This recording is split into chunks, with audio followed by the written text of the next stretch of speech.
All right, everybody, welcome back to Birds and Blues Sports. I have returned. See, look, that's twice in a row. Twice in a row. Got it. Twice in a row. I am back from, school duties. Slightly grizzled right now. Need to get rid of this here pretty soon. But we have lots to talk about. I want to start off real quick because it is newsworthy. Basketball is back. The season officially started 2 days ago. Knicks and Nets started last night. Both had their home openers. Both lost in heartbreaking fashion. Knicks are rocking Jalen Brunson, rocking a pretty decent squad from last year, trying to make the playoffs again. Nets are also we're rocking a little bit of a different squad. It's the first full season of the post-KD Kyrie era, led by Mikal Bridges and Ben Simmons and Cameron Johnson. So we'll see how the Nets do. I fully expect them to be a playoff team this year as well. I think they might be sneaky good because all they're going to do is play defense and shoot threes, not much else. So wanted to shout out the local pro basketball teams as their season starts and hope for success with both teams once again, like last year. And with that being said, let's go over some foosball. I mean, before we get to football, I just have a public service announcement. If you could make a free throw and you live in the greater metro New York area, please give the Knicks a call because they desperately need it. Yeah, that's rough. It's rough being a fan of a shitty team, but I mean, Dallas Mavericks look good. 1-0, triple-double. I mean, Luka is just... Listen, have fun with Kyrie. That's all I'm going to say. Have fun. 1-0. That's it. That's one corn right there. All righty. We have Thursday Night Football from last week. Jaguars and Saints. This ended up being a close game at late. Saints had a chance to tie it up. Foster Moreau drops an easy touchdown pass from Derek Carr to possibly send the game to overtime. Jaguars hold them off, and they win 31-24. Jaguars improved to 5-2 on the year. What do we think about this? I think that was not a Jaguars win, but a New Orleans Saints loss, and they had it in their hands. Carr, it was up and down in that game. I think he's still trying to figure himself out with that team because it doesn't seem like he has a full rapport yet with just about anybody besides Alvin Kamara, who is just a safety blanket of all safety blankets. The highlight that you're going to see throughout the week was him screaming his head off on Olave for running the wrong route or just stopping on a route. But on the flip side, that ball that he threw on that route was about 25 yards out of bounds. So You think he threw it away because he knew he ran the wrong route? But it didn't look good on Carr to be fucking losing his mind like that. And then you had the one defensive lineman going, "Yo, Carr, chill. It wasn't it. He didn't have it."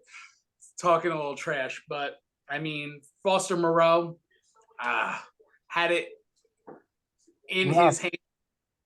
I mean, he missed some time coming back from leukemia, right? Yeah, Hodgkin's lymphoma. Okay, all right. So, I mean, that's just a heartbreaking. Had the game in your hands and lost it.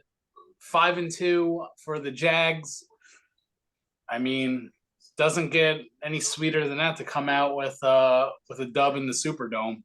But I feel like the old fan base down there is starting to grow a little weary. There's some boo birds out there when they couldn't get it done. So we'll see. It's hard to defend too, because if you look at everything that's going on there, I mean, Carr is throwing 50 times a game, and this isn't the first game of the season that he's thrown for more than 50. He threw for 300 yards. That's not a bad day as a quarterback. It's the red zone efficiency of the entire team that is the downfall of the New Orleans Saints right now. You can't have a quarterback out there, fighting for his fucking life, but slinging it 300 yards and not being efficient enough to finish. I mean, listen, me and Peter, the biggest Derek Carr, we're probably two of the only Derek Carr believers left, and we'll ride or die with the guy because we love him as a person. But you got to be more efficient when your entire offense runs through one player, and we'll sit here and hammer this all every week on recaps. When your entire offense runs through one player, it's easy to shut down, right?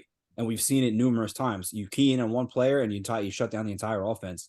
When Alvin Kamara is your leading receiver after being suspended for 3 weeks, something's got to change, right? You have Olave, Mike Thomas, and Rashid Shaheed, who I've mentioned numerous times here, and you're not using the proper weapons. I don't necessarily think it's a Derek Carr problem in New Orleans. I think it's a Dennis Allen problem. Yeah. I think there's a coaching problem in New Orleans. The fact that they couldn't get their offense going until really the fourth quarter of that game is a big time issue with me. There's talent on that team. Like, there's weapons on that team. There's no reason why they should be, 3-4 right now. Dennis Allen has to go. I think they move in a different direction next year. Yeah. But hey, Trevor Lawrence on a bad leg, played a pretty damn good game. Looked healthy to me. He was running all over the field for big chunk yardage. So he had the happy juice. Don't worry. That's the Trevor Lawrence you expected to come out of college. That guy that can manage a game on a bad leg, still get it done, gallop when he needs to, and just finish play. He led the team in rushing that game. Yeah. I think the more you watch the Jaguars play, I think it's they're well coached with Dougie P, and they have the players they need. I mean, Calvin Ridley's been a bust so far, but he was suspended for a year. That one Tell week me about it. Jesus. Yeah, that 1 week breakout was phenomenal, but he's just not performing. I like the other guys, but you need another big name receiver. I mean, when you talk about like we just talked about with New Orleans, right? Shaheed, Thomas, Olave, that's a stacked wide receiver core. When you think about the Jaguars, you think about Calvin Ridley, and then it's Christian Kirk, Zay Jones. Kirk gets no love though, and he's showing up. Kirk has very quietly been a really good wide receiver. He's just not flashy. And you know what? The Jaguars are missing Zay Jones right now. Their passing attack hasn't been as strong since he went down, because he's still decent too. So and that's probably what allowed Calvin Ridley to get open a little bit more. So we'll see if Zay Jones comes back this week. He still hasn't practiced, so I'd like him to play. I picked him up in my dynasty league, so that'd be really nice for him to play this week. But yeah, I think the Saints have a coaching problem, and hopefully that kind of gets solved this next offseason. Next, we had Falcons and Buccaneers in a close one. Falcons pulled out a win. Buccaneers looked very out of sorts, besides that one big play to Mike Evans, who is having a great year so far in his contract year, looking to get paid. And the Falcons, once again, they're hanging on their defense. They're using the run game. Bijan line in football. What? Maybe one of the best offensive lines in football. It's up there. They have a great O-line. They have a great young secondary. They just have to build out the defensive line and that linebacking core and get an actual quarterback in there. And dude, if you had a quarterback, they'd be a problem. A real problem. It'd be a real problem. I mean, listen, and we have to make sure Bijan has Advil on ready. You know what I mean? Send him some Excedrin. Skip the Advil. Send him some Excedrin. Some bullshit right there. Arthur Smith should lose his job just for not alerting anyone in Fantasyland that Bijan was not gonna fucking play. Well, listen, they're gonna get fined. You have to put an injury designation for a player that's not gonna play. But he played a snap. He played a snap. He did play a snap, but the NFL is still not happy. because of their partners were not happy. So, they're going to fine them. How much you want to bet? Oh, what? Because that overhead camera didn't get any cool shots of Bijan this week? Exactly. Hey. They don't have their YouTube clip this year. Kill of the overhead camera. That's the best thing they have going for them. It is. It is. So, yeah, I mean, the Bucks kind of looked out of sorts a little bit. Baker's still not a consistent player. Todd Bowles is not a great coach. They just have great weapons and a pretty decent defense, but Falcons kind of took care of business down there in Tampa Bay. Yeah, I mean, the Buccaneers are the kings of inconsistency this year. Like, we're watching them right now, and they're abysmal, right? I mean, Mike Evans, what's up with Chris Godwin this year, right? He's having a okay year, but he doesn't have Tom Brady.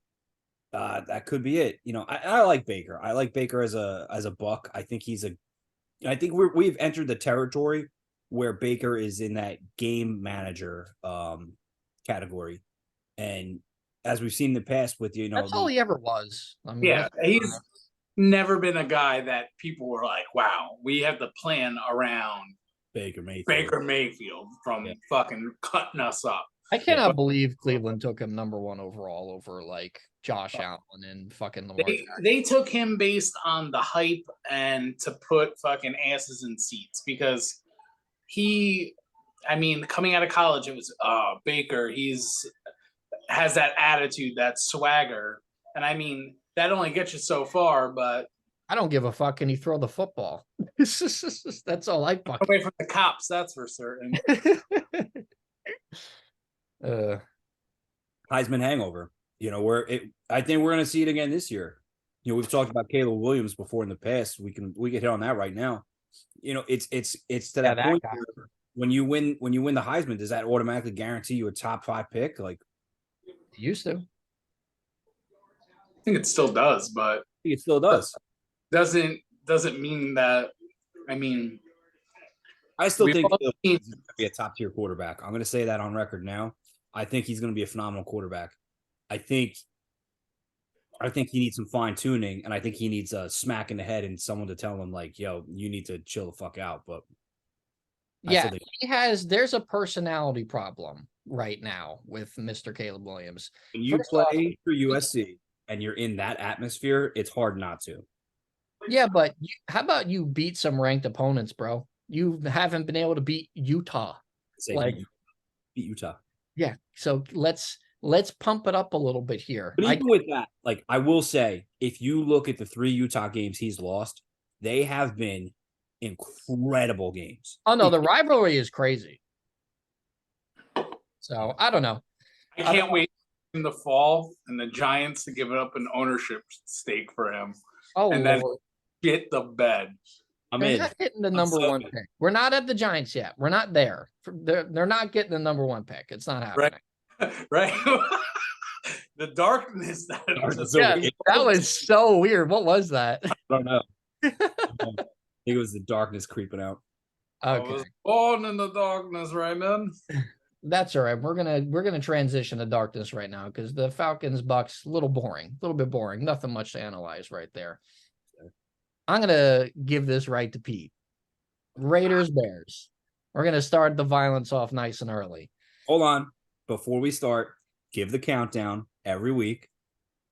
It didn't change, did it? Oh, the ruthlessness. So let me set the stage here. Bears started the undrafted free agent rookie from a Division II school, and that said quarterback beat the Raiders and Josh McDaniels. What's his name? Tangent? I don't even remember his name. Lost to a guy that's name is Teabag. Tyler Bagnett. A ginger-headed curly fuck that didn't play D1 football came in and carved up the fucking Raiders. I'm out. Did you know he set the FBS record in touchdowns last year or 2 years ago? He didn't even play Division I football. Set the record. Crazy. That guy just earned himself a job for the next couple years. He beat out PJ Walker in camp. That's crazy.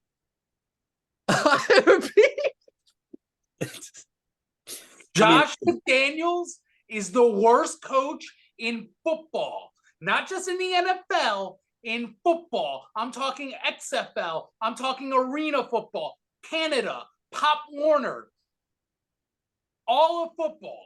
Oh, Lord. The worst coach ever. Let me name some notable losses, not just to a D2 guy. We lost to fucking Baker Mayfield when he would play 2 days with the Los Angeles Rams. We lost to Jeff Saturday, who never coached a fucking game in his life.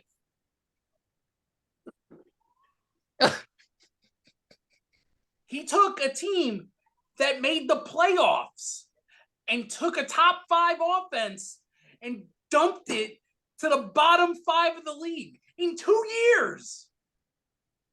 That's really good. He took a Pro Bowler and Hunter Renfrow and turned him into the biggest decoy in the league. How do you feel that he's going to get traded? I hope so. God bless him. They should trade Devontae too, because they're wasting away his Hall of Fame talent. Yeah. It came out and said Devontae ain't leaving. I'm sorry, Devontae. I hope you listen to this. I apologize. Yeah, it's rough over there. From head to toe, like top to bottom, like Mark Davis, that bullheaded fuck telling people to smarten up. Back this week. Smarten up.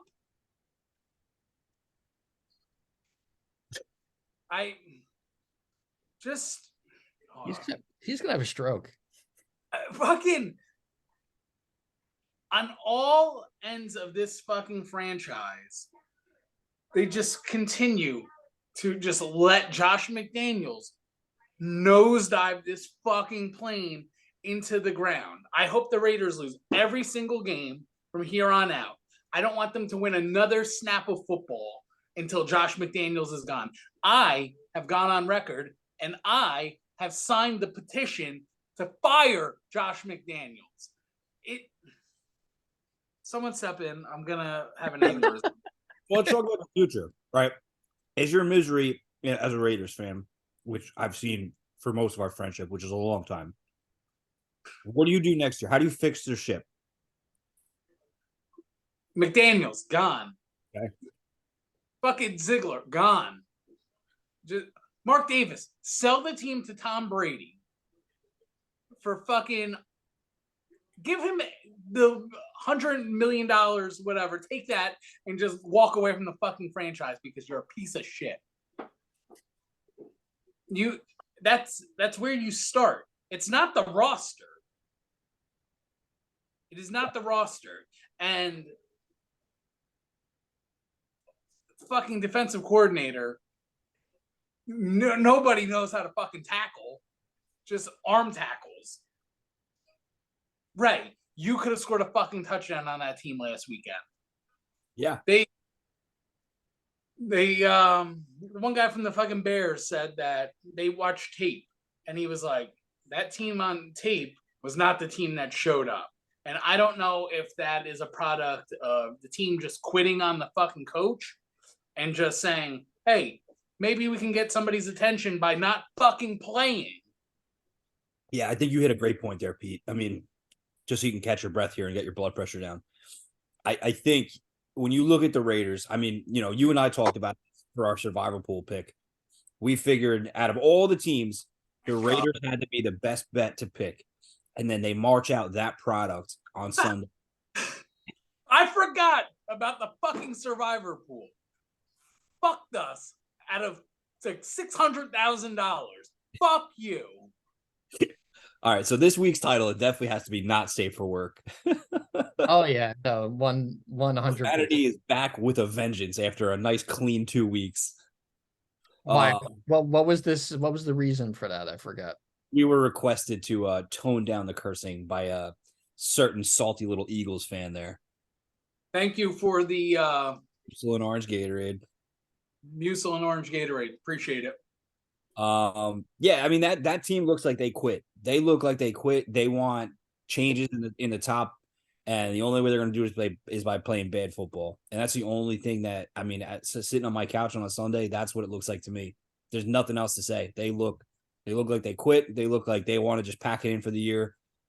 But just McDaniels, Hoyer was not the right call.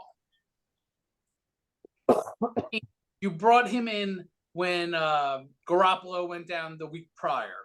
Yeah, he threw one long ball. Guess what? Hoyer didn't throw a pass further than like 10 yards. He threw one 20-yard pass. That's it. Yeah, he didn't look nearly as good as you would think. No. And there's options out there. I mean, the Jimmy G thing, it didn't work. It's done. You don't have the pieces around him to protect him enough. The guy's made of glass. You can't, if you're not going to put AOC in, and let's see where this ship rocks. If it goes to the bottom, goes to the bottom. You're picking top 5. Whatever. This team's not going to go anywhere with Josh McDaniels as the head coach. I can live with Dave Ziegler as the GM. If you're twisting my arm and saying you have to pick one or the other, I'll keep you as the fucking GM. But McDaniels has to go. He's proven now in Las Vegas that Denver wasn't a fluke. He can't coach a football team. And he has too much of, I don't know, the complex of I'm the head coach, so this is it. This is how it is. And you have a guy like Hunter Renfrow, who, third in Renfrow, the slot machine. That guy, for 2 years prior to Josh McDaniels coaching that team, was a guy. And a consistent guy that you could rely on. And now just fell out of favor. And you saw it with Carr. That's why Carr's in New Orleans.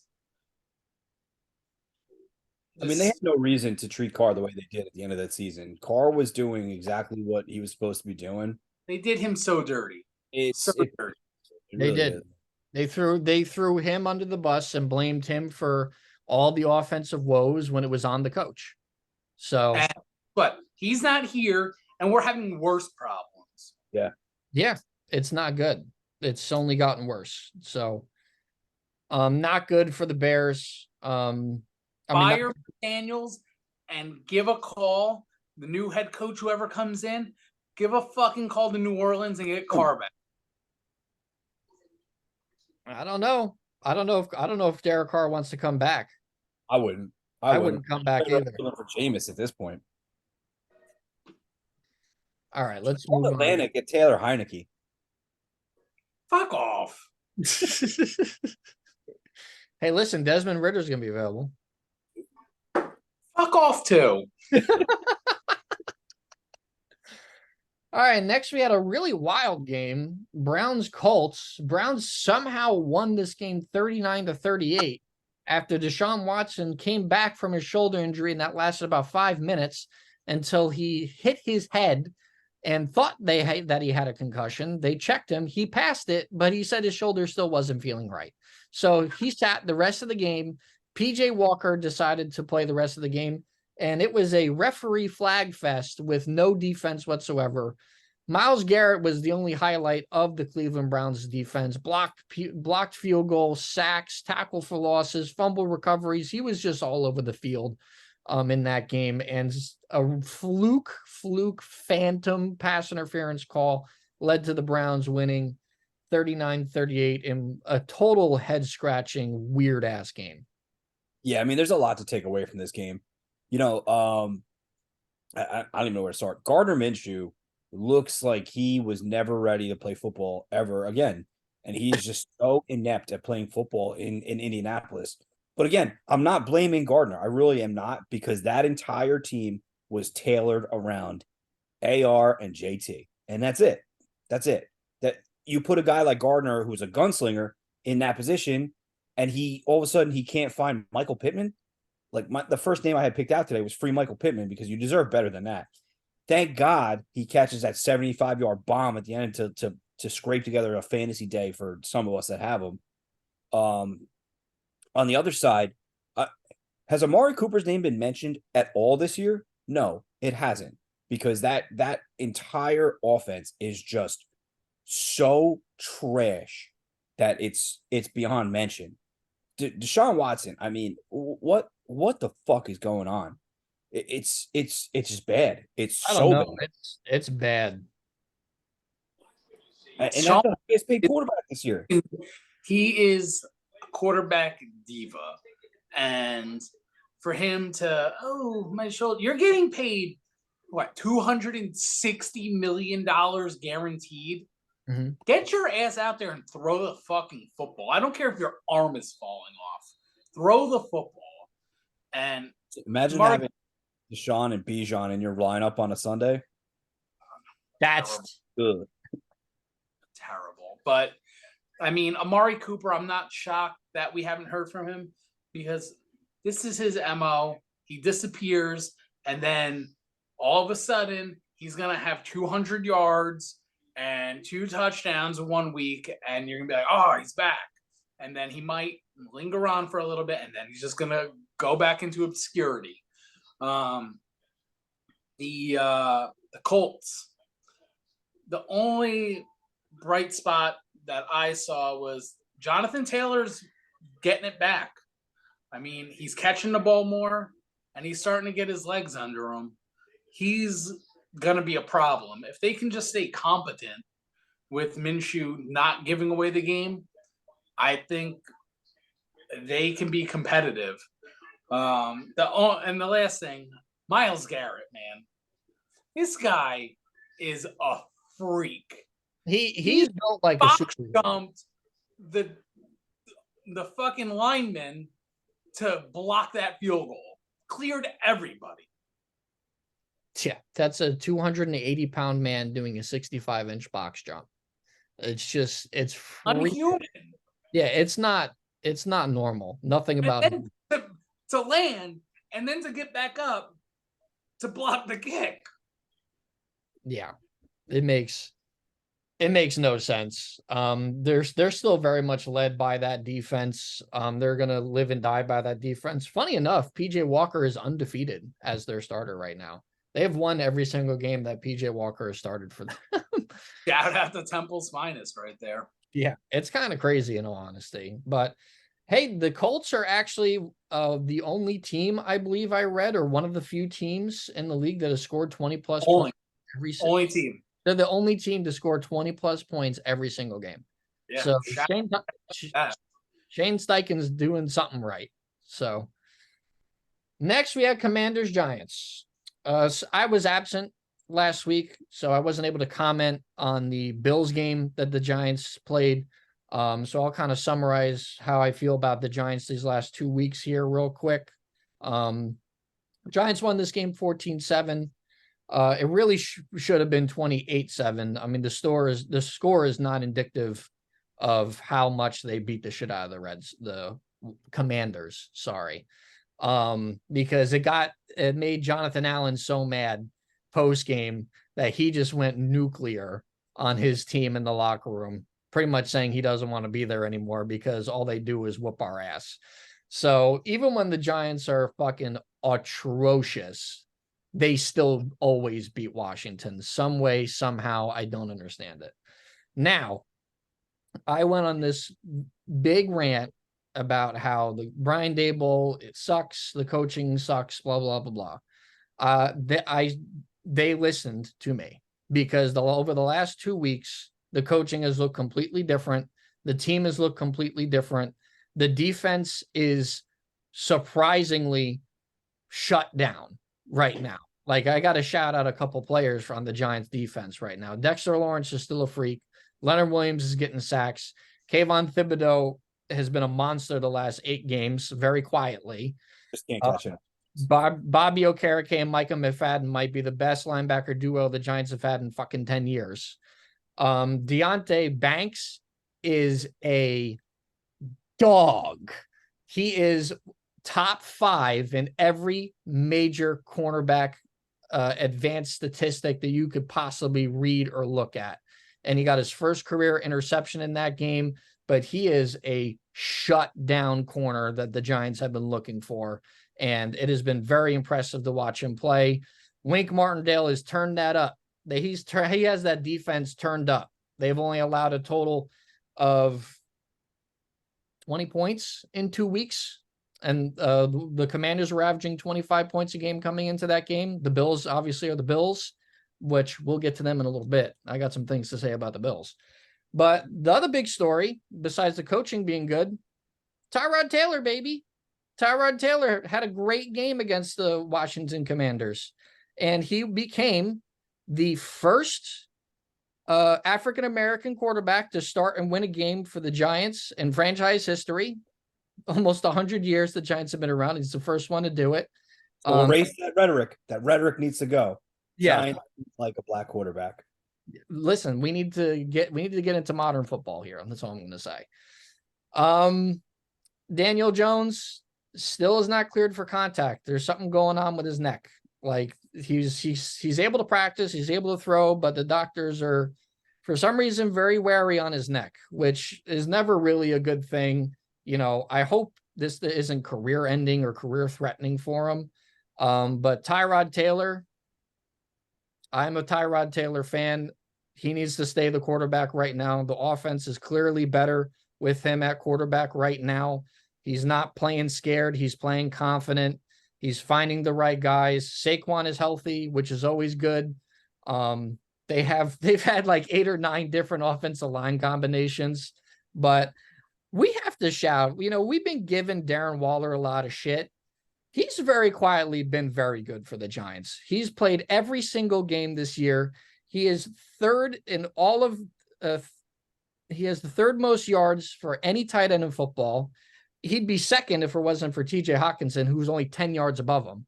And he's got his first touchdown last week. So Darren Waller, got to shout you out a little bit. You're doing your job. So they got a game against the Jets. We'll see what happens. On the Washington Commanders side, that just did, they looked ugly. Sam Howell was running for his life. And I found out that the Washington Commanders somehow have a worse offensive line than the Giants because Sam Howell has been sacked 40 times through 7 weeks, which is insane. So Wink Martindale said, let's blitz every fucking play, and it worked. Giants won. Very happy about it. Let's see what Tyrod could do again. Third straight week. And if you could somehow beat the Jets, move to 3-5, the NFC is full of 3-win and 4-win teams. I don't want a fucking high draft pick. Let's win. Let's start winning some games. Wow. He's back. He's a believer. I have to say I was wrong. They clearly listened to this podcast because everything I said, they did the opposite. So, well, guess what? Giants, this is a fugazi. This is a mirage. This is like the last thing you see as you're dying and going into heaven, and you see like, oh man, my football team is great again. Don't buy in yet. I never said they were great. I just said start winning games. You just accept it. They're not winning the Super Bowl, so you might as well just have them shit the bed and move on. This is a bitter Raiders fan speaking, so I'm still upset. It's hard. It's hard when you get like, you expect to be the Commanders, right? They're so bad. And statistically, you beat them all the time, like you expect it. I wouldn't say it's fugazi just yet. I think Zack will hit a lot of great points. I think the defense is finally clicking to where they need to be and playing as adequate as they should be. The offense is still absolutely terrible, but offense still sucks. It's funny though, because everything that, you know, we've screamed about for 6-7 weeks here now starts happening. And look what's turning around, right? So you get Tyrod back there, and it's not, like, what's he really doing differently than Danny Jones? Accurately throwing the football? Not really. Being more mobile? Not really. I just think he's playing the game better. I think he's a veteran quarterback that's playing the game. He's not playing scared. Exactly. He's not playing scared. I think Jones has been playing scared because he's like, oh my God, I'm going to get hit. Oh my God, I'm going to get hit. I have to get rid of the ball. Jones got his neck broken. He's done. Cooked. Tyrod had his ribs obliterated. He knows what it's like to get hit. Ribs, neck. Listen, I love Tyrod. Let's talk about the people that are making plays now. Like Jalen Hyatt. Wow. Oh my God. He can catch a football all the time now when you throw it to him. I know. Isn't it amazing? We've only been screaming about it. Tyrod Taylor never gotten the love that he deserves because he was solid when he was in Baltimore, but then came the other guy. So, he's just kind of been bopped around, never had the chance to be like the guy.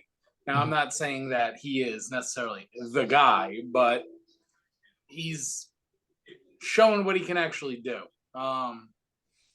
Redskins. Ooh-wee.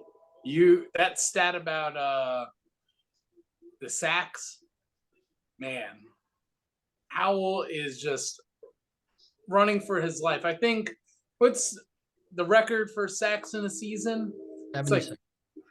He's gonna blow that away. And he's gonna do it in less than 16 games. So if we say, it's inflated because of a longer season, they're gonna burn through that. It just proves offensive lines are a very big deal. It's the most important. Besides the quarterback, it's the most important. Yep. Next, we had another really surprising game. Lions-Ravens. The Ravens beat the mother effing shit out of the Lions. The Lions do not play well on the road historically under Dan Campbell. They just could not do anything against Baltimore. Lamar Jackson went absolutely berserk, crazy, lunacy all over the place. Three touchdown passes, one rushing touchdown, 357 yards passing. It was a vintage electric Lamar Jackson game, and they just beat up. It was just a whooping. That's just what it was. Sometimes good teams just get a whooping, and that's just what happened here. And maybe this is the loss that they needed. Sometimes you get punched in the mouth and see how you respond. I think a Dan Campbell team that got the brakes beat off of them can really use this and feed off of this for the rest of the season. This win, though, for Baltimore, this could be one of those season-defining wins where you have this team that you're probably and everybody said that, oh man, Detroit's gonna whoop up on them, and that was not the case.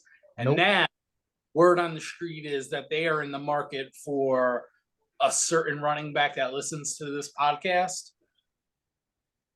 That's scary. That guy on that team just makes that team even more dangerous because you have that veteran presence that can just bash through people. And then you have an electric quarterback in Lamar Jackson and Zay Flowers, man. This guy, he's the real deal. I know we talk about it for the past couple of weeks, but he makes some plays. And I think if that team gets rolling, they're a scary team. Yeah, I'm definitely convinced that the Ravens listen to this team because I distinctly remember listening to last week's episode and hearing Ray just eviscerate the Ravens, calling them frauds and losers and all this. And then boom, 37-6 whooping of Dan Campbell's Lions. Yeah, I also started Detroit defense in like every fantasy league. I was going against Oh, Lamar Lord. Jackson. I was going against Mark Andrews, who I just traded away in 2 leagues. So this was the karma train coming to station, and yeah, I took a big old humble pie out of that one because damn, I don't know what happened there. I mean, it that's like you said, it is an old school whooping. I didn't think I'd ever see a day where Dan Campbell was out coached to that extent, and he had no answers. There was nothing the Detroit Lions could have put on the field that Sunday to answer anything the Ravens did. Nothing. Nothing. And that's how it goes. Yeah. It was no good. Yeah, and the other thing, I mean, this was kind of a coming out party on Detroit's side for our favorite rookie running back that has gotten no love this year, Jahmyr Gibbs. This was his second opportunity to run shop while David Montgomery was out, and Dan Campbell let the kid cook. Caught the ball, ran the ball. I mean, this could be one of those games where you build your confidence up, and he looks like he could be a problem. So I think this week against the shitty Raiders defense, he should run wild again. So I will be starting him in one of my leagues. All right. This was another crazy game. We had a bunch of weird ass games this past week. There was like 6 teams on a bye. So there wasn't a whole lot of football being played, but the games that were played were a little crazy.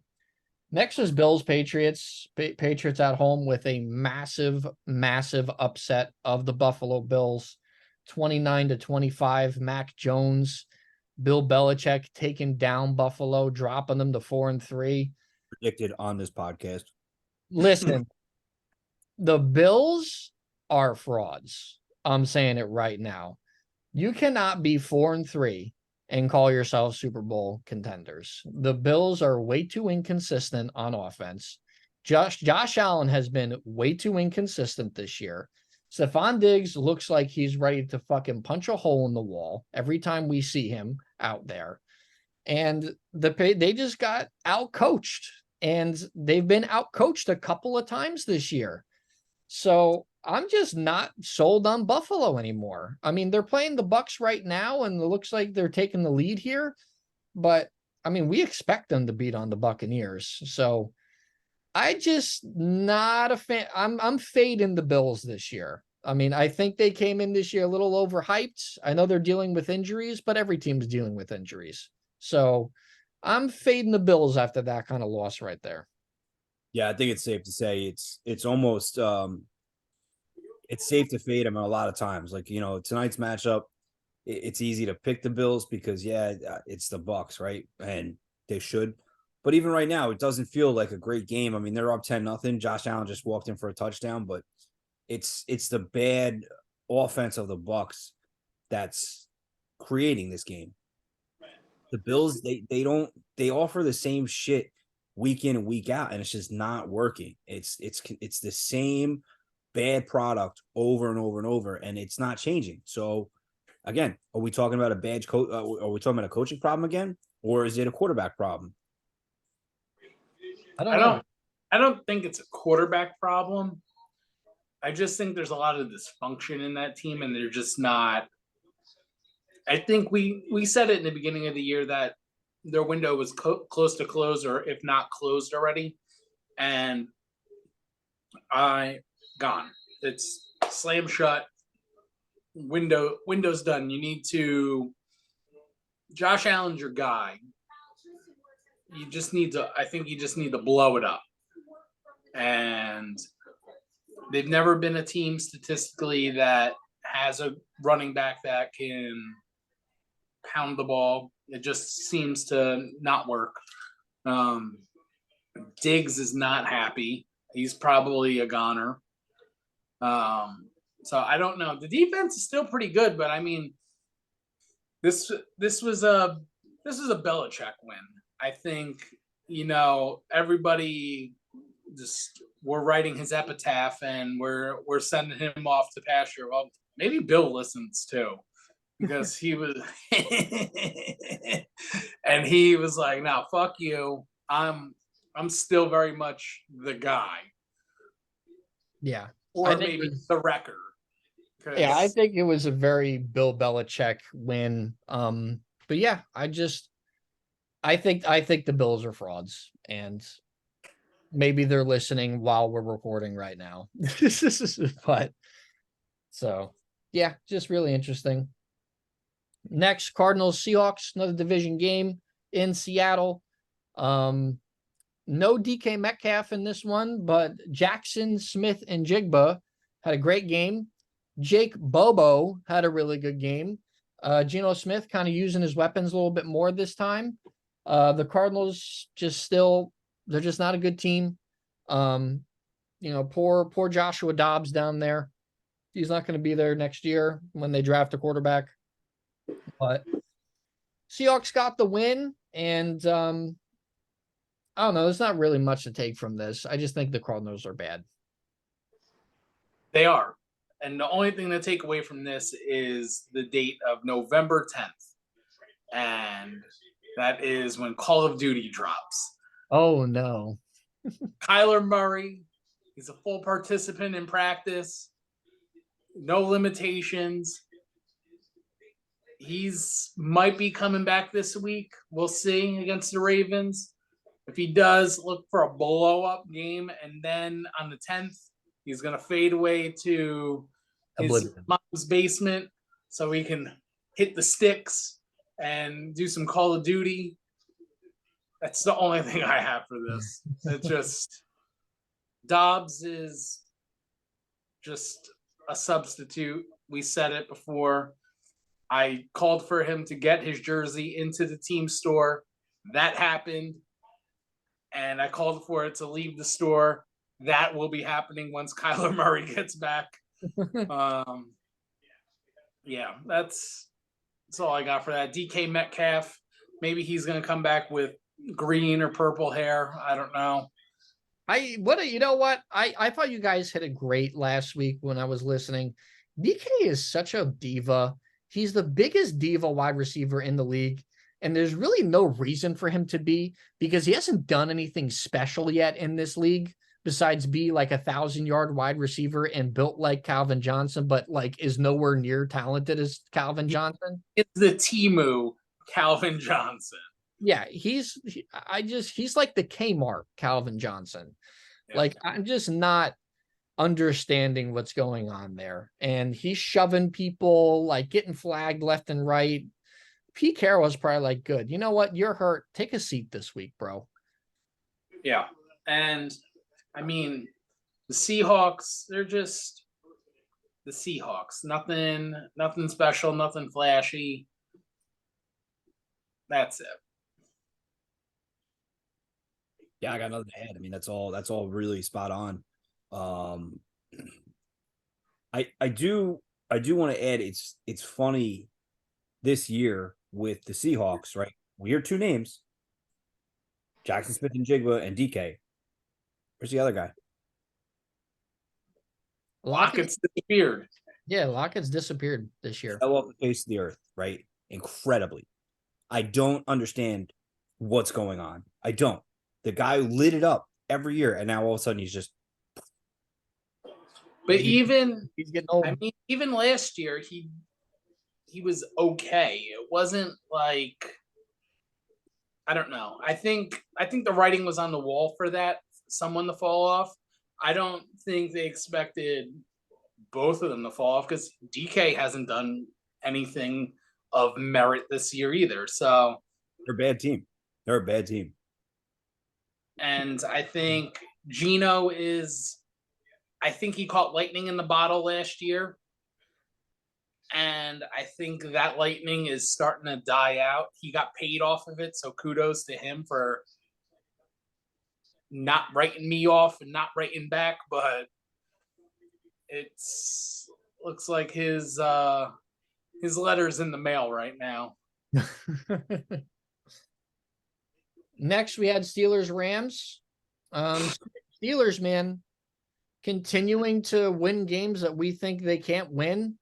Mike Tomlin's still just a phenomenal coach. We're able to outlast Stafford in that wide receiver trio that they got going on over there. Really thought the Rams were going to win, but the Steelers faithful traveled because there are no Rams fans. So that stadium was packed with Steeler fans. And the Steelers continue to be a really hard team for me to pick because they'll go out and TJ Watt and the defense will shut you down and Kenny Pickett will just manage the game and they'll win. And there'll be games where they just get their brakes blown off and they don't even look like they know how to play football. So it's just really hard to pick them. They're a weird team. They're like the best, worst team in football right now, but they're 4-2, so. It's all Tomlin, in my opinion. That Tomlin in that defense, he just coaches on a different level. And we talk about how coaching really matters. He is the personification of that because, again, this guy never has a losing record and probably not going to have a losing record this year. That offense to me is just so meh. It's so mid. Congratulations. It's not a good offense. We had a Najee Harris sighting. He finally touched the end zone. But God, he's done. He's not good. Pickett is not good. Pickens, the wide receiver, is probably the only bright spot of that offense. I like Pickens. But he comes and goes, and that's a product of his quarterback, I think. It's just the offense is boring. So we're never gonna pick them as Steelers, they got this. It's just more of they surprised us. They're surprising me this year. There's barely any talent on offense. Kenny Pickett is not a good quarterback. He's a game manager at the very best. And when he is a game manager and he doesn't his job is to just not to turn the ball over. If he doesn't turn the ball over, they have a good chance of winning. When TJ Watt is healthy, they have a really good chance of winning. So it's just really hard to pick the Steelers in a lot of these matchups going forward because the teams that they're playing are usually better, but they're just out coaching everybody. So it's the brain's always picking against them, but the heart is saying they're going to win somehow. Exactly. And is Puka Nacua going to win Offensive Rookie of the Year? Yes. This guy, man, is 146 yards. He's going to just score. He's just even on a team with Cooper Kupp, he's not getting lost. I imagine when Kupp came back, all right, kid, you had a good couple weeks. Step aside. And he was like, I'm going to stay here. So I think there's a really good shot if he keeps it up that he's going to be the Offensive Rookie of the Year. And I don't see outside of CJ Stroud anybody else. Yeah, that's right. I forgot CJ Stroud exists. Anybody else really contending, but as a non-quarterback, he's my hands down guy. Yeah, I think Puka is a dog. Dog. But yeah, I guess because CJ Stroud was on a bye, I just completely forgot about him. He's gonna win Offensive Rookie of the Year. But anything to add to this, Mr. Ray? No, I got nothing to add to that. That's spot on. All right. Next, we had Chargers Chiefs in a division game. Patrick Mahomes has never lost to the Chargers, and he never will as long as Brandon Staley's coach. He's never lost to the Chargers. As long as Brandon Staley's the coach, the Chargers aren't going anywhere. They're wasting a superb talent at quarterback in Justin Herbert. Keenan Allen continues to be a great player. Austin Eckler is a great player. There's talent all over the Chargers, but their coaching is so abysmal. They don't even know what is left or right. They're allergic to winning. And Same football team. You insulted my intelligence as a football watcher weeks ago, and I'm going to insult yours right now because you are out of your goddamn mind if you think that there's talent on that team right now. There is talent on the Chargers. We need there is talented players on that team, but right now, isn't that the whole point? They are all playing like D3 scrubs. Yeah, they're not playing well, but there's talent on the team. There is Pro Bowlers everywhere. They still have they have a top 7 offensive line still. They have the best center. Rivers right now. They still have the best center in football. Keenan Allen's a top 10 wide receiver. Austin Eckler's a top 5 running back in football. Joshua Palmer's a really good wide receiver too. They have Khalil Mack on defense. They got Derwin James in the back end. They should be a whole lot better than their record. They do have talent. They have horrendous coaching. Brandon Staley is the second worst coach in the league. Yes. Josh McDaniels is first. And nothing makes me happier than when the Chargers lose. So they do a lot of it. They do a lot of it, and they do it fantastically. But I think we gotta talk about it.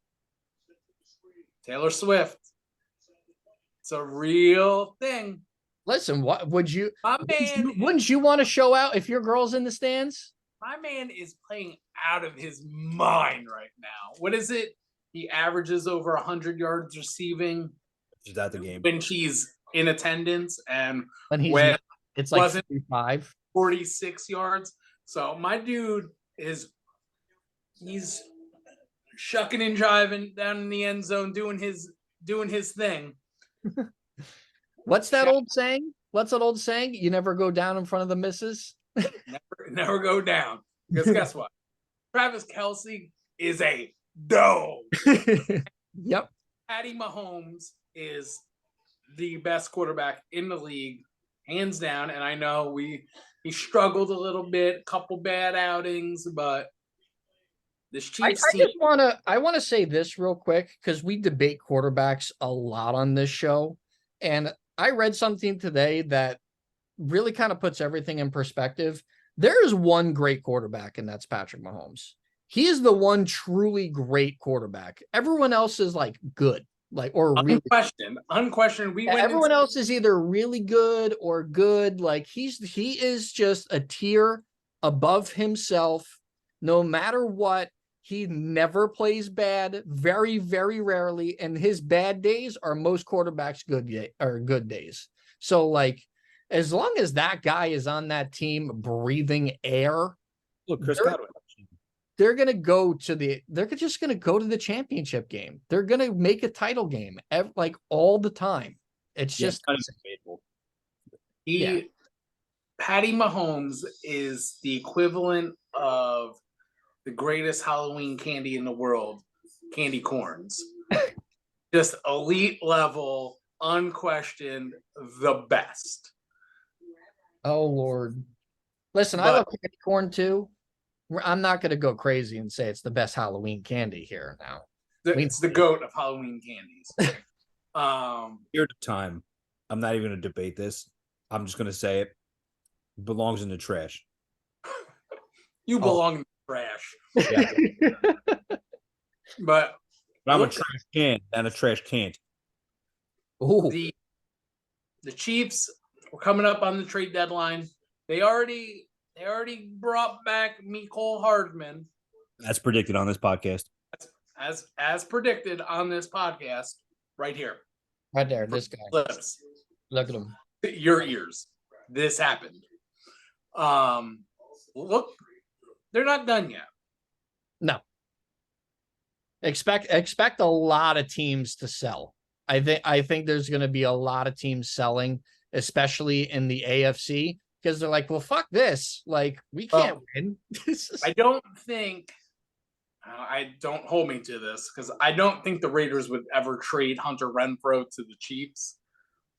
But to a division rival, no. DeAndre Hopkins is a name to monitor. Oh, absolutely. Absolutely. With Patty Mahomes, that's deadly. That's an offense right there. But back to Zach's point, there's a lot of lost talent on the San Diego. It might as well be San Diego. It doesn't matter. On the Chargers, Justin Herbert, that greasy-headed fuck, he's a really good quarterback, but hope he likes losing, because he's going to do a lot of it. He's been doing a lot of it. So next we had Packers Broncos. Unfortunately, the Broncos won because they played a team that is somehow worse than them. The Packers are bottom feeders. I mean, they are god awful. Jordan Love is just not it. They are going to be drafting a quarterback. They are going to be signing a different quarterback. But the Packers are headed towards the bottom of the league and possibly to purgatory. Denver, I guess, can pat themselves on the back a little bit for being the less suckier team and barely beating Jordan Love and the Packers. So if you want to hang your hat on that, great, phenomenal, fantastic. But Sean Payton still sucks and Russell Wilson still sucks. And the new owners that own Walmart are going to have a whole new team there next year. Yeah, I don't know what happened with Jordan Love. I expected them to come off the bye week and fix the ship, get it right. It's just not the guy to lead the team. He's not Aaron Rodgers. And I think that's the biggest thing is we're so used to watching a Green Bay team just look automatic. Yeah. Even on Rodgers' worst days, you always knew that Green Bay's gonna get it right. I don't feel like that. I don't have that confidence in Green Bay this year. And it's not, I've said it plenty of times on this podcast that Jordan Love's a rookie. I don't care if he's been in the league for 4 years. If you're not starting, it's not the same. So this is his rookie year, and he looked good the first couple of weeks, and he just hit like a wall. And I don't know if it's teams in the beginning of the year didn't have the tape on him to plan for him. Yep, that's exactly what it is. There was no tape on him. Now they have tape, and they can actually plan against him, and he's not adapting. So I don't think Green Bay is going to be drafting a quarterback this year. I think he gets one more year to let it run, but they have to pay him. They have to pay him. He is a free agent. What are they going to do? You're in a tough spot. This is not an audition. There's not many options out there, though. If they have a low enough pick, fucking take him. Take one. Take JJ McCarthy in the second round. Do something. But rough, ugly ass game. Next was a fun game, the Sunday night game, or it was fun for a little bit. The Dolphins went into Philadelphia to play the Eagles, and the Eagles have pretty much cemented themselves as the best team in football because they're healthy. A.J. Brown looks like the offensive player of the year right now. He has 6 straight games of 125 yards receiving. Jalen Hurts, doing enough to win, very surprisingly, is leading the league in turnovers, which I was not expecting to see from him this year, even with his all-line being healthy. It looks like he has, as a passer, at least, has taken a step back with, he has 8 interceptions this year. That's 1 interception every game, basically. but it doesn't matter. Like, they're still winning. They're still running the ball well. He's still getting them winning. The defense is playing well still. They're just so talented. There's just no weakness on this team. And when there's no weakness on this team, it masks some bad quarterback play, because Jalen Hurts has not been great this year. He's been doing just enough for them to win. And when you could do the brotherly shove and the tush push a bunch of times to just get into the end zone, I guess it's not too shabby. I mean, that's the most automatic thing about this team is it's getting banned. I'm telling you. People don't know how to do it properly, and they're getting hurt. It's going to get banned. Brock Purdy got hurt. Eagles for taking one play and doing it so well and executing on a different level that every other team in the league tries to copycat it, and they can't.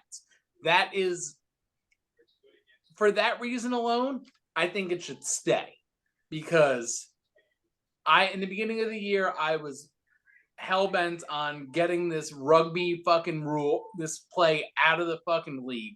But if only one team can do it properly, that's just execution at that point.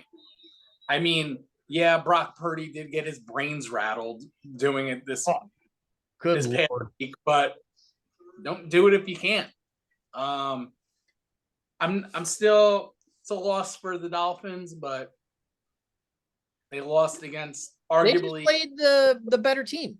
The Dolphins, they're good. I'm sorry. They're still contenders in my book. This wasn't like a show me loss where they got fucking blown out and it's like, oh, they're not contenders. They're still contenders. I mean, Tyreek Hill is a little banged up now with the hip. He's fine. Then they're all right. Yeah, today he's going to play. Jalen Ramsey back. It'll be all right. Yeah, I think they're still bound for the championship. I think the Eagles are also bound for a championship. It's just a matter of consistent play. The Eagles are playing consistently. I think you saw a small hiccup. It's weird to say it, but Dalton Kincaid touchdown. It's really it comes down to a few different things.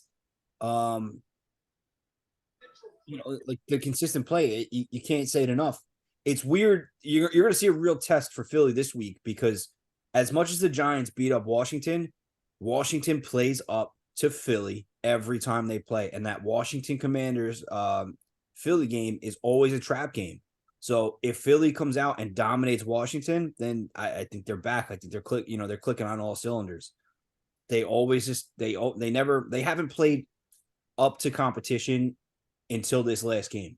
So if they can come out and show us, they are for real, I'll believe. Listen, I think the Dolphins are contenders still, but they don't have a quality win yet. Their big time wins are against teams that are bottom feeders. They have not beaten a team yet that is over 500. So I want them to get a signature win against a really good team. So do I think their offense is good enough to beat anybody? I do. But, they ran into arguably the best team in football, and they got beat up. So we'll kind of see what happens with them moving forward. Next is the Monday night game, which was 49ers in Minnesota, and Minnesota shocked them. They won. Kirk Cousins in prime time had a fucking great game. They handled the 49ers pretty well. Kevin O'Connell's still a really good coach. I just think there's not a lot of talent over there in Minnesota right now. Even though it's Kirk Cousins' last year in Minnesota. Jordan Addison is the real deal. Oh, yeah, Jordan Addison is the real deal. The 49ers have now lost their second in a row. Brock Purdy got his brain scrambled trying to do the tush push. Sam Darnold's in line to start. They may lose their third straight game this upcoming Sunday. And all of a sudden, the 49ers look really beatable. And the Vikings, it's, you know what? It's hard. It's still hard to play in Minnesota. Minnesota is still a legit home field advantage with the big skull chant and the fucking drums and shit there. That's still a legit home field advantage. So it's pretty surprising win by Minnesota though. It's a vibe up there in Minnesota, eh? Those fans bring it. I think Jordan Addison deserves the game ball, the second game ball, and the third game ball because he was a man on fire without Jay Jetta out there running routes and scoring tuds.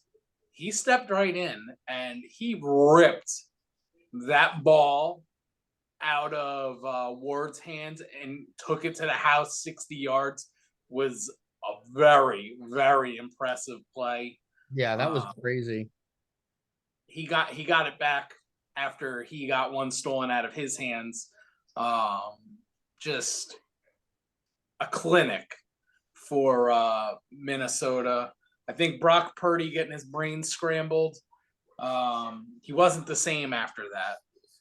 No, he looked good before that and was slinging it in there. And then after that, threw those 2 interceptions where it looked like he was trying to just force it and make some plays.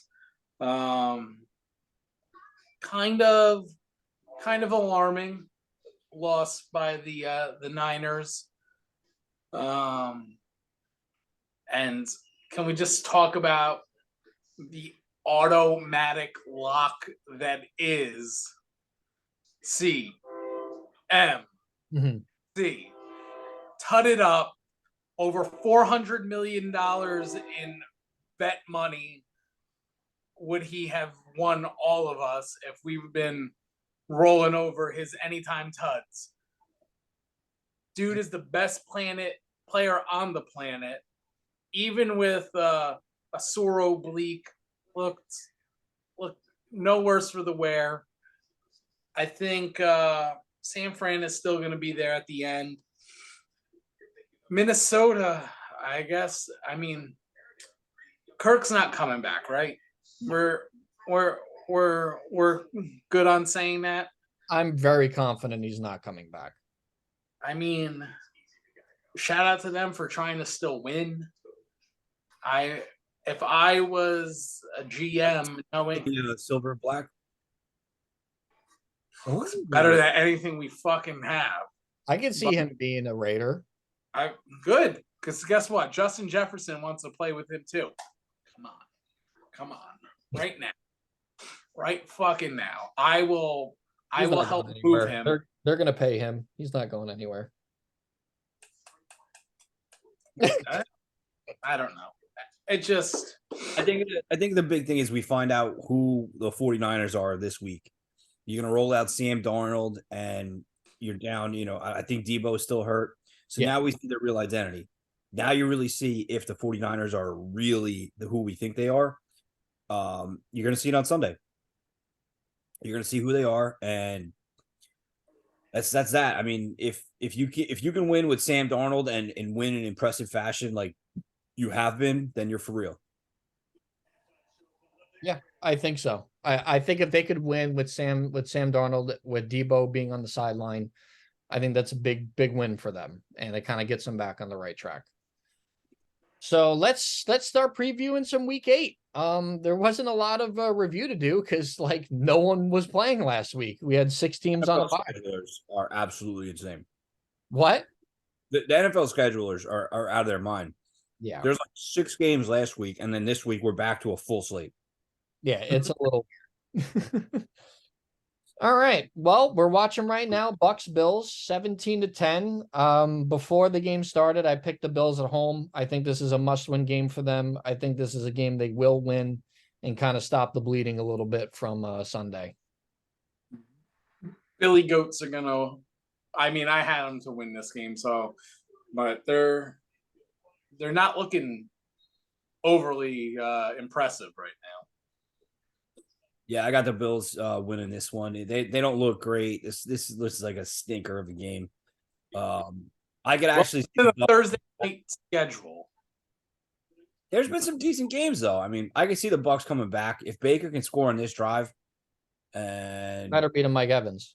it better be Mike Evans because Chris Godwin has 14 points on my bench right now. Maybe, but yeah, I'm gonna take the Bills still. I'd like to point out that I am a fantasy victor against everyone in the screen.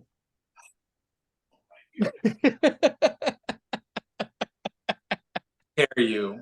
How dare you? I was cursing Pete relentlessly because I was talking about my record against you, and I had a decent lead in the beginning of the day, and I'm like, oh, I'm gonna beat Zacko. It's gonna be a great win for me.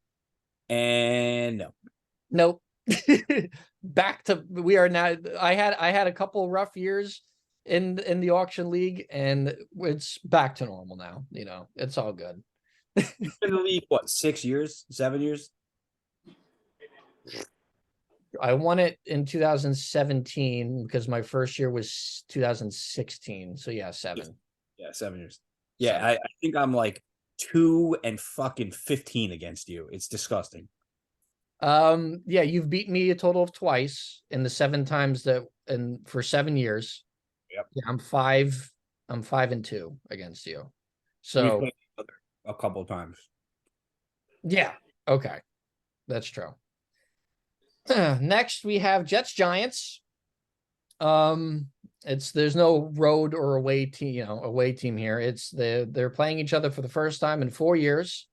I think it'd be really boring if I didn't pick my team, right? Since the other co-host is a Jets fan, and I think it would be no fun if I said, yeah, I think the Jets are going to beat the Giants. So let's add a little bit of juice to it. This is my upset of the week. I think the Giants win. I think my backup quarterback is better than their backup quarterback that's playing right now. Their defense is elite, top 3. I think the Giants are not going to score too many points, but I don't think the Jets are going to score too many points because I think the Giants defense is dialed up right now too. And I think both quarterbacks get sacked a whole bunch. And I think the Giants win 13-9. Oh, Baker.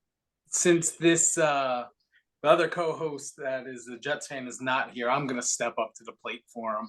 And I am going to vouch for his Jets, Jets.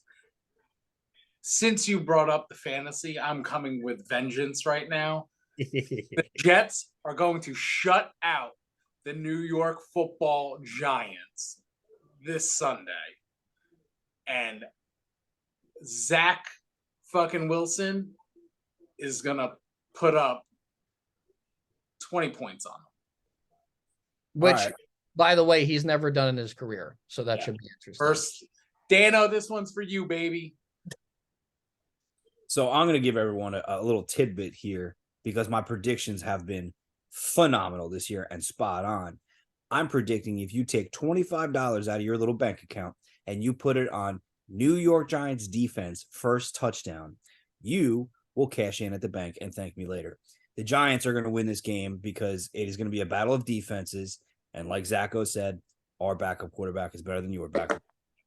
Zach Wilson is going to fold under the pressure as he does when he faces a defense that is adequate enough to get in his face and stop the ball. Leonard Williams is going to feast, and he's going to eat Zach Wilson for fucking lunch. I don't see this being a high-scoring game. I think Tyrod's going to be running for his life as well. But there is hope for the New York Giants. This is probably the best offensive line that they're going to start this week. So we shall see what they are about. If Brian Dable is the coach that I believe he is and he still has control of this team, then they're going to beat the Jets handily and go in the fashion. I am going to back Zacko up with the upset of the week. Giants. It would be no fun if we pick the Jets. We have to pick the Giants. And it's only because I think Fireman Ed can jet the fuck out of the stadium and get wrecked. Listen, Fireman Ed is a listener to this podcast, so don't speak ill of the fireman. Go take your helmet off and go back to retirement, you fucking quitter. Wow. Strong words there. Very strong words. Hey, they play once every 4 years. I'm not going to sit here and say the Jets are going to beat my team. I can't do it. I have to be a homer today. And you know what? I was going to be a homer if they had Aaron Rodgers and Daniel Jones was playing for the Giants. Of course, I was going to say the Giants were going to win there. And I bank that. I was absolutely going to do that. So let's move on. Jaguars Steelers in the Steel City. I don't know. I want to pick the Steelers in Pittsburgh because it is one of the best home field advantages. Their defense is playing out of their mind, but the Jaguars offense is playing out of their mind too. And they have a great coach in Doug Peterson. I think these are two great coaches right now going up against each other. And you know what? I'm going to go with the Jaguars. I'm going to go with the Jaguars, and I'll tell you why. Every time I pick against the Steelers, they win. So I'm doing it as a favor to my buddy Sean, who's the biggest Steelers fan I've ever met.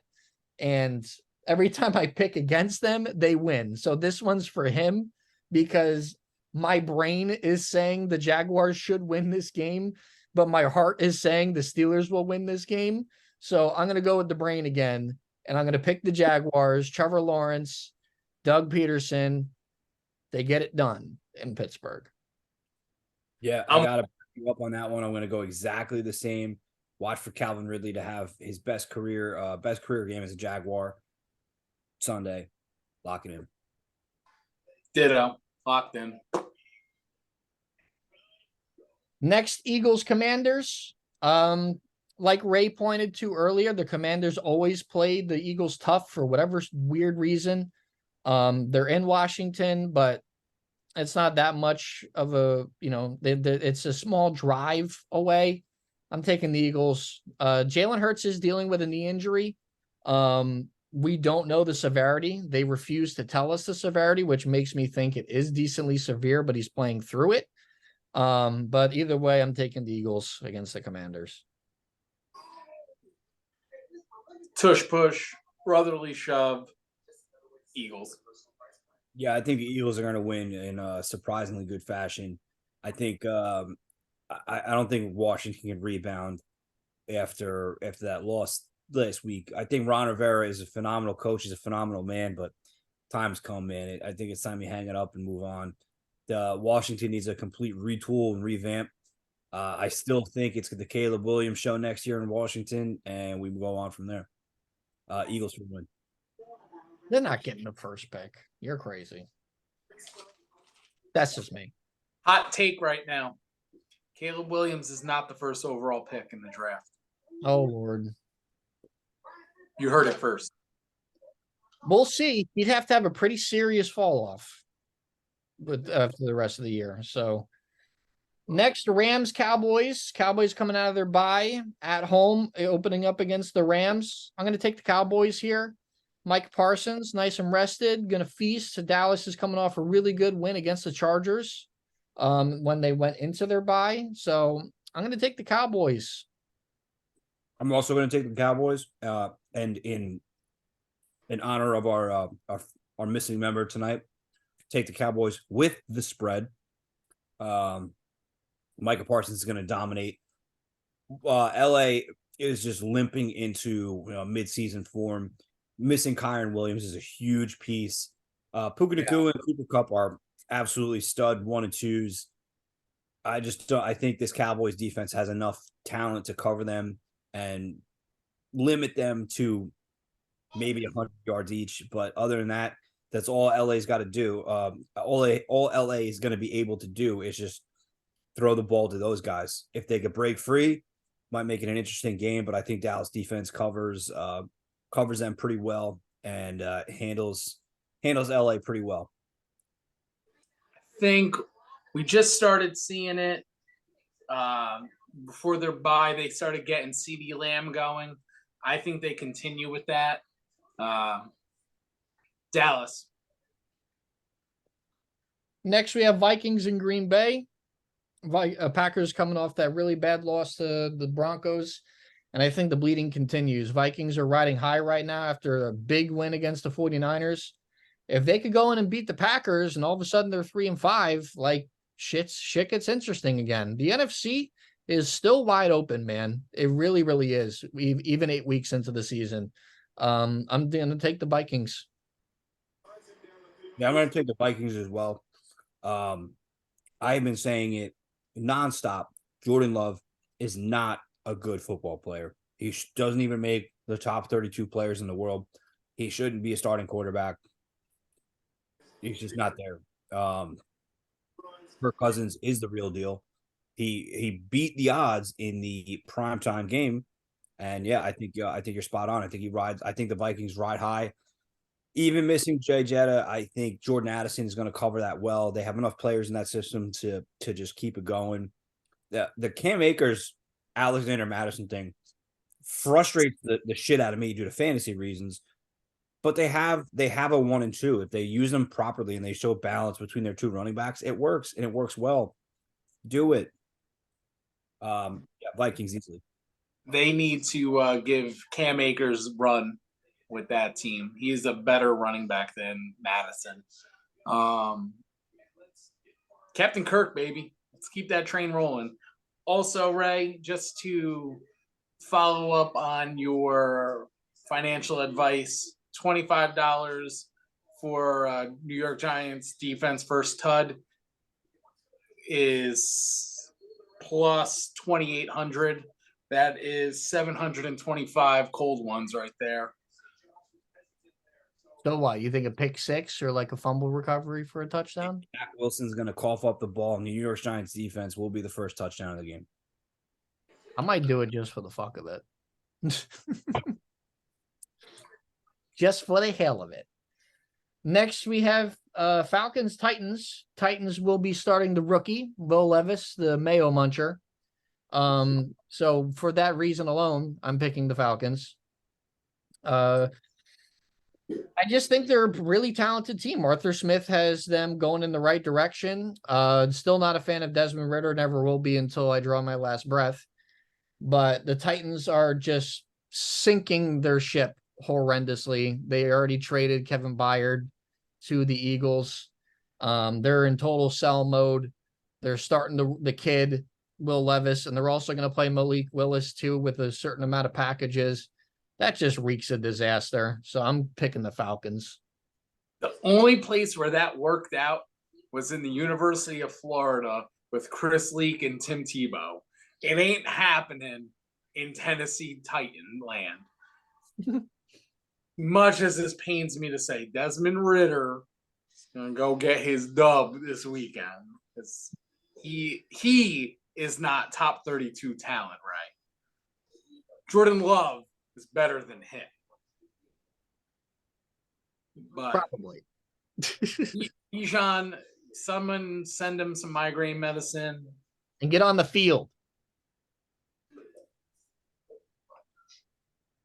Yeah, I just that game scares the any kind of better is just going to steer away from this game so badly.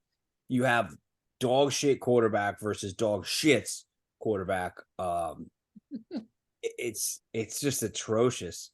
You have two of the best running backs in the universe playing against each other, but who knows? Because if Derrick Henry is really trade bait, are they really going to roll him out there? And risk their big key trade piece getting hurt.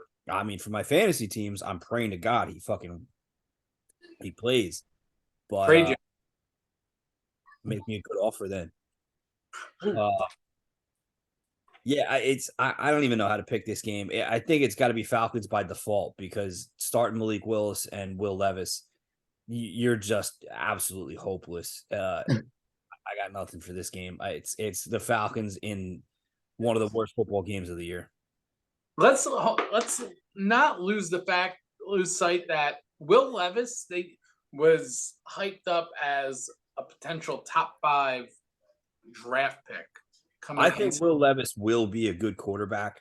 I don't think this game is going to show anything of what it's about. It's one of those sad situations, right? Like, and here's where I disagree with your Jordan Love pick. Not to backtrack a little bit, I don't think Jordan Love is a rookie. You sat behind one of the greatest quarterbacks of all times for 3 years.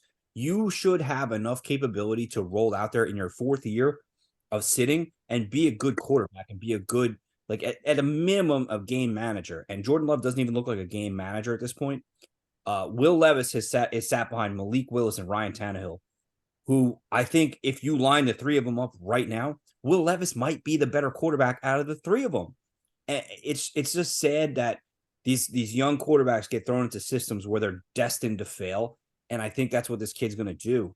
He has nowhere to coach him, and he's on a defensive-minded coach with no offensive ability, and he's getting thrown to the wolves. I think in the right situation with the proper pieces. I mean, he still has D-Hop. As of right now, where we sit recording this podcast, Will Levis is throwing the ball to DeAndre Hopkins, and you have Derrick Henry in the backfield. You should be able to produce. I don't think it's going to happen this week, but it's not like you're systematically bad. You still have talent around you, and it's a recipe for disaster, and it's just really fair. It's not like he is the kid in Carolina right now that has nothing. Yeah, when Adam Thielen is your number one quarterback or wide receiver option, it's just not good. Yeah, that's rough. Next, Patriots Dolphins in Miami. I think the Dolphins bounce back after getting beat by Philly, and I think the Patriots come down to earth a little bit. I'm going to take the Dolphins. Fins up. Damn.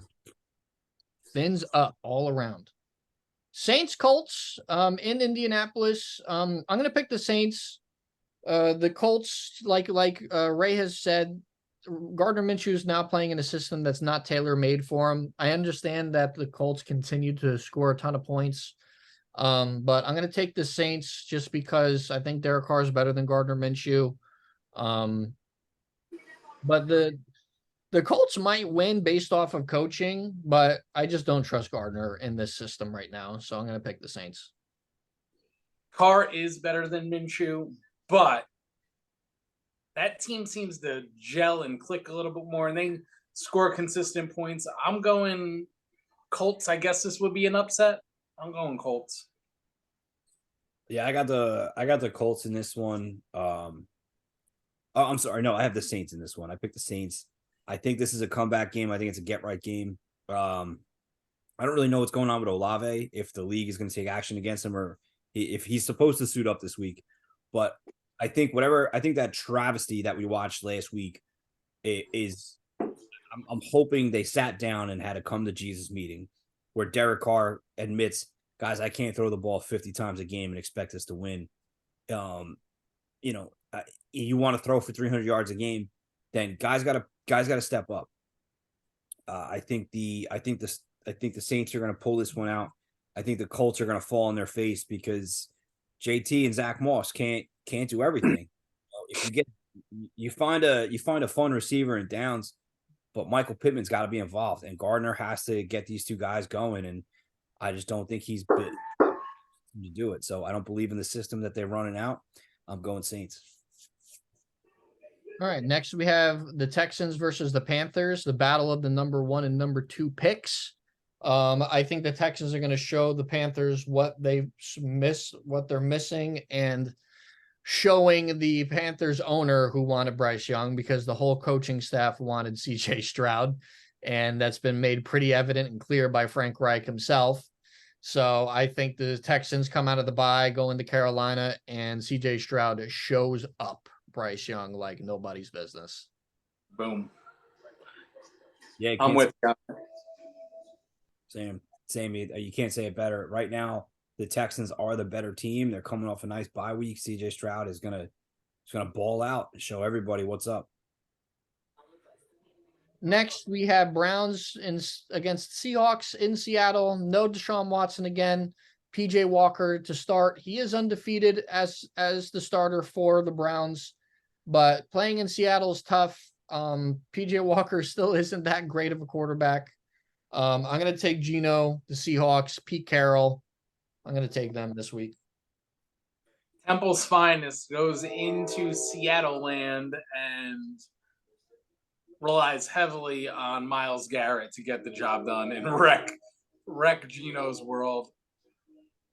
Browns in a close one. Wow. Same as Pete. I have the Browns in a close game. I think the same thing. I think there's just the Browns are the better team overall right now, which is crazy to say. I think Kareem Hunt is hitting a nice midseason stride where he's ready to play football for real now. He's got a couple games under his belt. Yeah, he's getting in shape. Next is my personal game of the week. Bengals versus 49ers. Even though there's no Debo and no Brock Purdy, the 49ers are still really good. Sam Darnold has proven to be able to be a competent starter at times and win some football games. The Bengals coming out of their bye look to get a big win in San Francisco. I'm going to take Joe Burrow and Jamar Chase and the Bengals. I think they take advantage of a hobbled 49ers team, and I think they get the win. This is my game of the week also. So look for Joe Burrow to get busted up by the San Francisco defense. San Francisco gets a get right on this one, and we're going 49ers. Back to playoff aspirations. How dare you? Wow. Dare you? We need to go back in the video and just rewind to the moment right before I said 49ers and the look of joy down on Ray's face, and then quickly dashed away. You just broke my heart into many, many pieces. How could you bet against Joe Burrow? Bro, the 49ers are limping into this game. Yeah, I get it. They're the real deal. But fresh off the bye week, Joe Burrow is healthier than he can be. Jamar Chase and him are absolutely clicking. Joe Mixon's rested. The Bengals are going to come out and they're going to put on a fucking show against this fraudulent team that is hurt. Sam Darnold is your quarterback. It's going to be Bengals all day in my blowout of the week. Whoa. All right. Did you just call the 49ers defense fraudulent? And he told me I don't know what I'm talking about with football. Wow. First of all, we can go back 7 weeks and let's listen to picks and predictions and who's called what right. I am on fire this year. All right. Everybody save your $25 on that Giants first touch score. Don't do it. Don't do it. Put it on Saquon for an 80-yard run. Don't do that either. Next we have the Chiefs against the Broncos. Patrick Mahomes also does not lose to the Broncos. So I'm picking the Chiefs easily in Denver. It's just not going to be a game. Blowout of the week. And if T Swift is in the house, 200 yards for Kelsey. Yeah, it's not even going to be close. I mean, the Broncos are not even a good enough team. It's going to be one of those games that I think Mahomes comes out and maybe starts out a little sloppy because he thinks it's the win's already in the bag, but it is in the bag and they're going to dominate that whole game. It's going to be easy. Next we have Ravens versus Cardinals. This is my blowout of the week. After the Ravens destroyed the Lions, they go into Arizona, and I think they destroy them. I think they carry this momentum right into Arizona, and they just get the job done. If Kyler Murray plays, Arizona Cardinals upset because Marquise Brown has that revenge game. If he doesn't play, Ravens going to roll on this one. I'm going to say the Ravens. Yeah, I don't even think it matters. Even if Kyler comes back, I don't really think they stand a chance. The Ravens are going to dominate again. They're going to ride that energy and that same play script from the last week and just use it again. No matter what quarterback rolls out there for the Cardinals, Josh Dobbs in midseason form is still as good as Kyler Murray coming off as with 1 week of practice. He's not even ready to play. Everyone on this podcast knows that I am not a firm believer in guys that are off the couch, not in 2 to 3 games in minus preseason. So it's the Ravens all day, every day. Tell that to Justin Pugh. Yeah, I will say I'm a believer in Justin Pugh. I All hope of a sudden, as soon as that guy went in that locker room, that offensive line got better.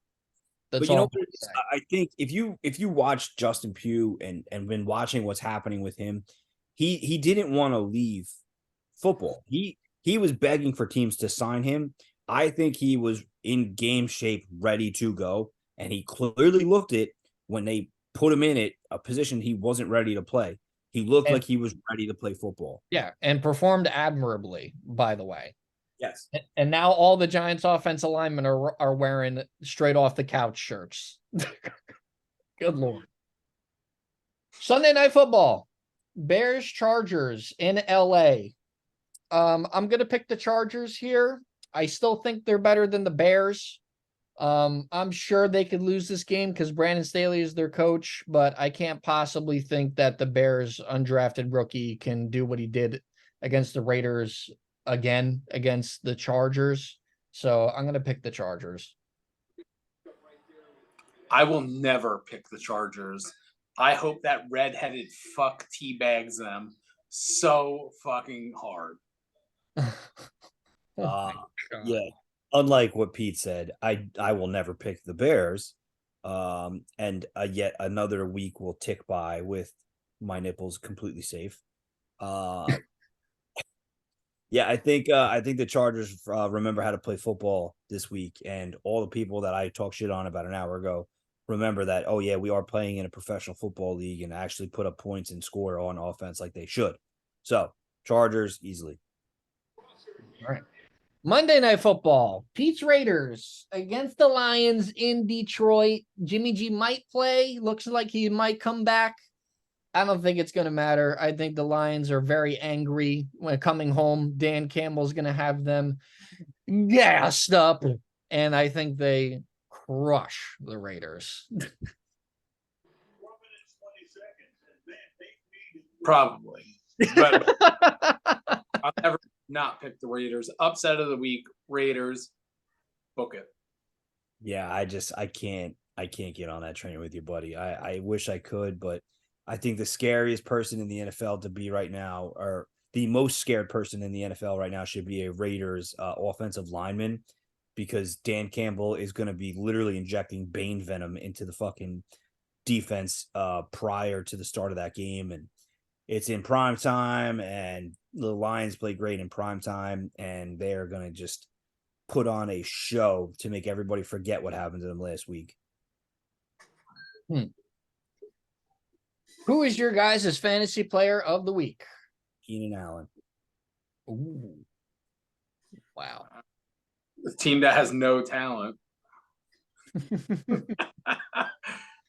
That might have backfired on you slightly. It was all a setup. No, I know I picked the Raiders to win, but fantasy player of the week is going to be Jahmyr Gibbs. Ooh. My fantasy player of the week is going to be Mark Andrews. I think he's going to destroy the Arizona Cardinals linebacking core. All right. Anything else you want to touch on? I do actually want to mention one. Sleepers. What? Sleepers. Oh, sleepers. Sleeper fantasy player of the week. Tyler Boyd. Tyler Boyd. Oh, ew. I don't know about all that. All right. My sleeper, Deontay Johnson for the Steelers. He's back this week, right? Yep. Well, he was back last week. Okay. But yeah, he's my sleeper. PJ Walker. Get out of here. Apple's finest, baby. Maybe that's why you're 1-5.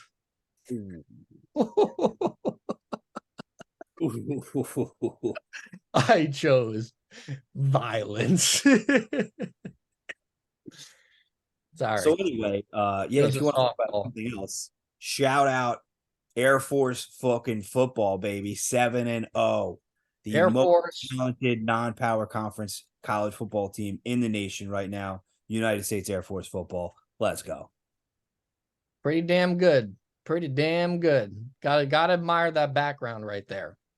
So, oh, and, Okay. What? Went to the wrong side. There you go. we do have slight UFC news that I feel like is worthy of mentioning. John Jones has torn his pectoral muscle. He will not fight Stipe Miocic in the main event in Madison Square Garden. He will not be back until the end of next year. They will have a interim world heavyweight title fight in this next card. Stipe is not a part of that. Stipe actually might have quietly retired because he is no longer on the UFC fighters page. Oh, that was fake news. Oh, that was fake? Okay. So, but he might be waiting because maybe, and he might have signed a contract where he fights John Jones and only John Jones. Yeah, Dana White came out and said it was an insult to even offer him an interim title fight. Stipe agreed and said he's the only reason that that they was taking this fight was pure legacy. So if he's got to wait a year to fight John and make it a legacy fight, then that's what it's going to be. Yeah, it doesn't make any sense for him to fight any of these young kids and be the interim champ and possibly get hurt. Like, it doesn't make any sense for him. Yeah, I mean, they put together a mediocrely decent interim title fight in Aspinall and the Polar Bear Pavlovich. It's still, it's such a hit to the card because everybody in the world wants to see John Jones fight. It stinks. It's still a great card. You have Yuri versus Alex Bejeda, phenomenal card to watch. Especially coming off of a crazy card last weekend where you had Volk and Kamaru Usman step up on late notice. UFC is just putting together phenomenal packages right now, and really just there's no bad fights. Yeah, they haven't put on a bad fight in a long, long time, and it's good to be a fan of the UFC right now. But god damn it, did I want to see that fight? Oh, I was so looking forward to it. It's such a shame. It's just it's honestly it's just a shame. Like, it's just really disappointing because now by the time they fight, John Jones is going to be 37 when they fight, and Stipe is going to be 40. Or 42. he's going to be 41 right now. Yeah, he's going to be 42. It's just like, ugh, like, is it going to be too late now? Like, is it going to be just too late? So I don't know. We'll find out. But also shout out Alex Volkanovski for admitting about mental health and how much of a struggle it is to come out. And the reason he took that fight, even though he knew it was a bad fight, and coming in overweight and having to cut all that weight and just battling mental health and being able to sit up there and fucking talk about it in public, man. That's, kudos and all the respect in the world to that. That's a man's man right there. And that's, I wish more people would, I wish the world would put guys like Alex Volkanovski on a pedestal and really listen to what that man is saying and doing as an athlete, because like, that's a guy I want to point my kid at and say, watch that guy. That's the guy you want to idolize and be like right there. Always been an advocate of men's mental health. We'll say it till the day I die. It is very, very important. Everyone needs everybody. We are all the human race. We all need to be there for each other. And that's just my 2 cents. So with that being said, thank you guys so much for joining us, and we will see you all next week. Peace out.